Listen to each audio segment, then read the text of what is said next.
আসসালামু আলাইকুম। মাতৃজগৎ টিভির সংবাদে সবাইকে আমন্ত্রণ জানিয়ে শুরু করছি আজকের সংবাদ। সাথে আছি আমি উম্মি হানি। মানবিক সেবা ও শিক্ষার আলো ছড়াতে ধনবাড়িতে আব্দুল মতিন হিরু মিয়ার ওয়েলফেয়ার ফাউন্ডেশন ও লাইব্রেরির শুভ উদ্বোধন।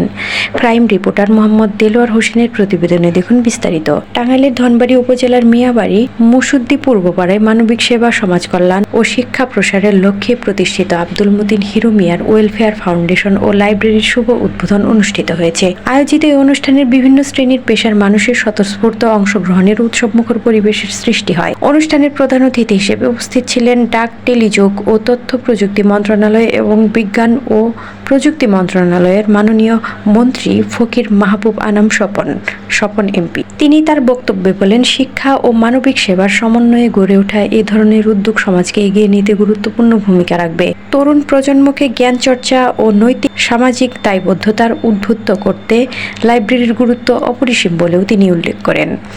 অনুষ্ঠানে সভাপতিত্ব করেন বাংলাদেশ পুলিশের অতিরিক্ত ডিআইজি ARM আলিফ সুমন। তিনি বলেন, সমাজের উন্নয়নে সরকারি উদ্যোগের পাশাপাশি ব্যক্তিগত সামাজিক উদ্যোগও অত্যন্ত গুরুত্বপূর্ণ। মানুষের কল্যাণে নিবেদিত ফাউন্ডেশন ভবিষ্যতে আরও বিস্তৃত পরিসরে কাজ করবে বলে তিনি আশাবাদ ব্যক্ত করেন। এ সময় ফাউন্ডেশনের প্রতিষ্ঠাতা আব্দুল মতিন হিরু মিয়া তার বক্তব্যে বলেন, অসহায়, দরিদ্র ও সুবিধাবঞ্চিত মানুষের পাশে দাঁড়ানো এবং নতুন প্রজন্মের মাঝে জ্ঞানচর্চা পরিবেশ সৃষ্টি করাই এই ফাউন্ডেশন ও লাইব্রেরির প্রতিষ্ঠার মূল উদ্দেশ্য। তিনি সকলের সহযোগিতা ও দোয়া কামনা করেন। অনুষ্ঠানে ধনবাড়ি উপজেলা প্রশাসনের কর্মকর্তা, ধনবাড়ি থানা প্রশাসনের প্রতিনিধিবৃন্দ, উপজেলা বিএনপি ও অঙ্গ সহযোগী সংগঠনের নেতৃবৃন্দ, বিভিন্ন ইউনিয়নের জনপ্রতিনিধি, সামাজিক ও সাংস্কৃতিক সংগঠনের প্রতিনিধি এবং উপজেলার সর্বস্তরের জনগণ উপস্থিত ছিলেন।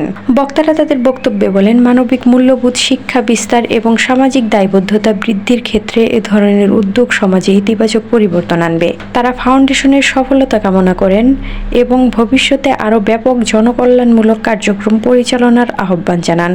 অনুষ্ঠান শেষে ফাউন্ডেশন ও লাইব্রেরির সার্বিক সফলতা, দেশ ও জাতির কল্যাণ কামনা করে বিশেষ দোয়া ও মোনাজাত অনুষ্ঠিত হয়।